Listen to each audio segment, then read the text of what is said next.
तो हेलो दोस्तों, आप सभी का मेरे यूट्यूब चैनल पे स्वागत है। तो मैं आज आप इस ब्लॉग में देखने वाले हैं कहानी का प्लॉट। मैंने ऑब्जेक्टिव बताया था और इस ब्लॉग में इसी का एक चैप्टर का मैं आप सभी को बताने जा रहा हूँ सब्जेक्टिव क्वेश्चन। तो चलिए आगे बढ़ते हैं।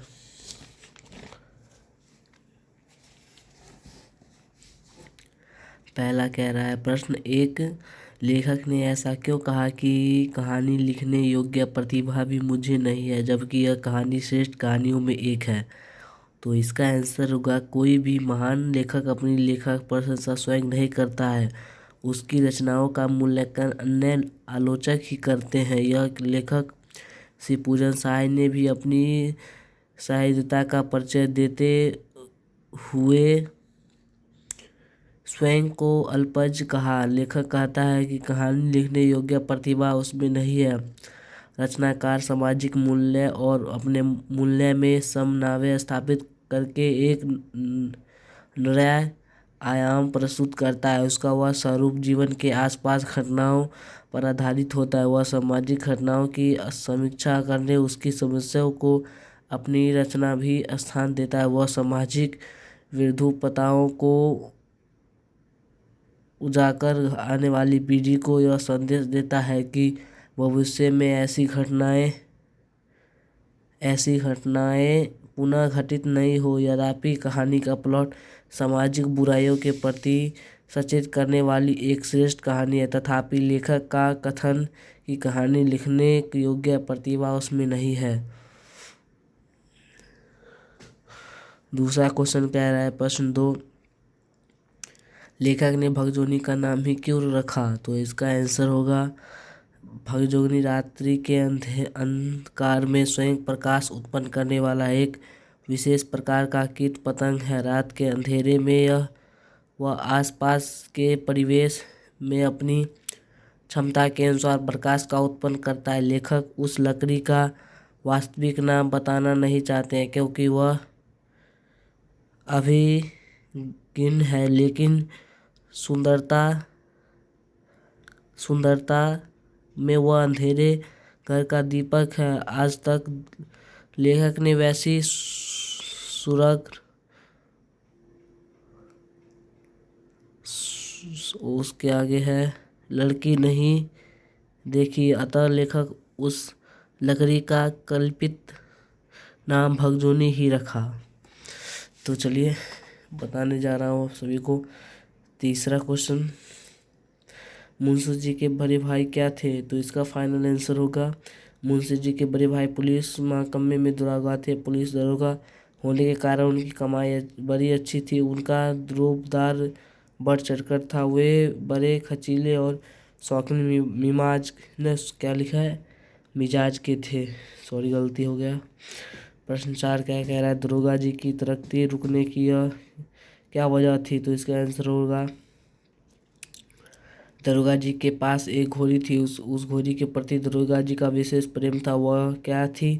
बारूद की पुड़िया थी। वह तुर्की के घोड़े की कान काटती थी। इतनी अच्छी घोड़ी पर कुछ बड़े अंग्रेज अफसर की लोभी दृष्टि थी, लेकिन दरोगा जी ने सबको टाल दिया। इस कारण रुष्ट होकर अफसरों ने उनकी तरक्की नहीं होने दी। घोड़ी के प्रति प्रेम के कारण काबिल, मेहनती, ईमानदार, चालाक, दिलदार और मुस्तैद आदमी होते हुए वे दरोगा ही रह गए।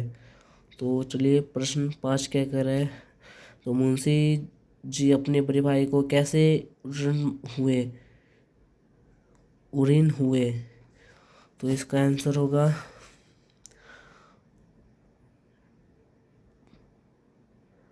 दरोगा जी ने अपने जीव काल में ही अपनी सारी कमाई उड़ा दी।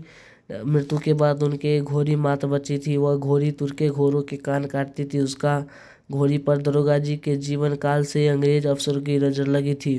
उनकी मृत्यु के बाद मुंशी जी ने घोड़ी की बड़ी अच्छी कीमत पर एक अंग्रेज अफसर के हाथों पर बेचकर दरोगा जी का श्राद्ध बड़ी धूमधाम से करा दिया। इस प्रकार मुंशी जी अपने भाई से उरीन हुए।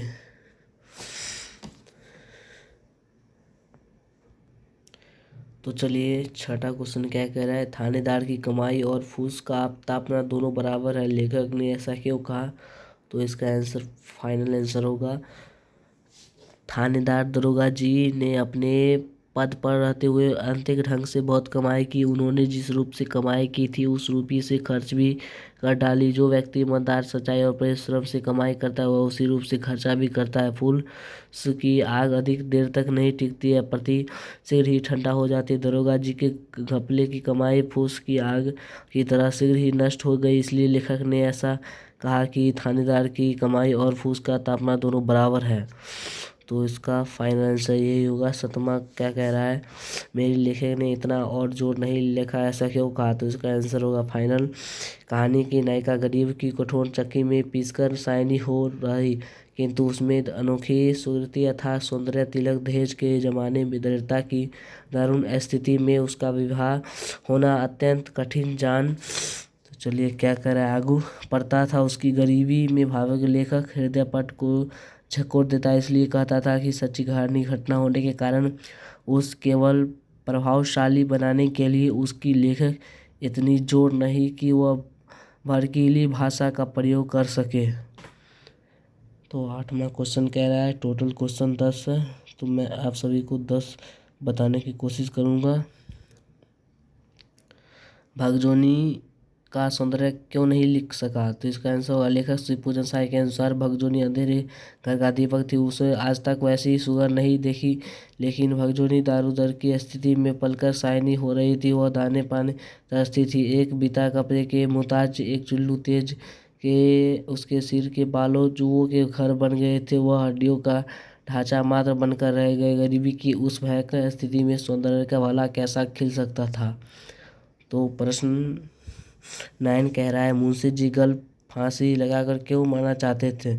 तो इसका आंसर होगा गरीब पिता स्वयं तो किसी प्रकार भूख की ज्वाला को सह सकता है, किंतु अपनी संतान को भूखा से बिलबिलाते देख वह तरफ उठता है। उसका हृदय दो टुक हो जाता है।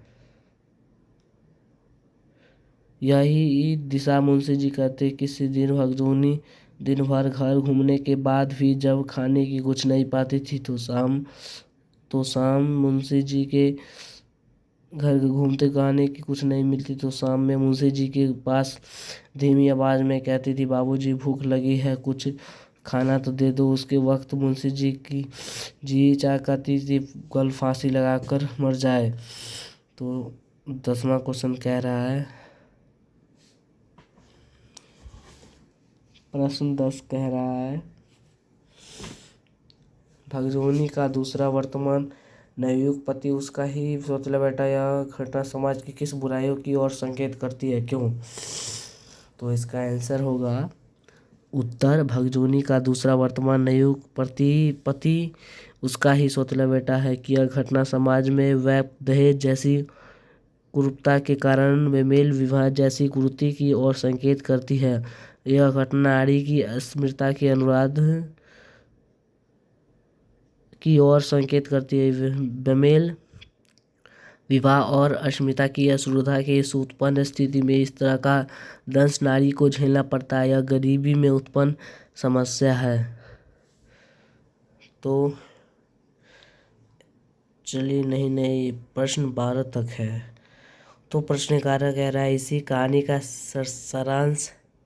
सारांश अपने 2 शब्दों में लिखे। तो इसका आंसर होगा देखिए कहानी का सारांश।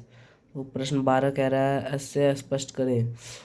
तो इसका आंसर है, जो जीव एक दिन बटोरों का सौराफ सुकुड़ती थी वह एक सरस आकर मटकर एक सत्तू सरपोटने लगी। चुरपतियाँ चापने वाले दांत अब चंद चने चबाकर गुजारने लगे। तो इसका फाइनल आंसर ये होगा। आई होप कि आप सभी को वीडियो अच्छा लगे तो लाइक एंड सब्सक्राइब कर दीजिएगा। और अगले ब्लॉग में मैं आप सभी को बताने चाहूँगा क्लास 9th चैप्टर 2 बारे में बताने जाऊँ। उसका ऑब्जेक्टिव मैंने बता चुका है। चलिए धन्यवाद।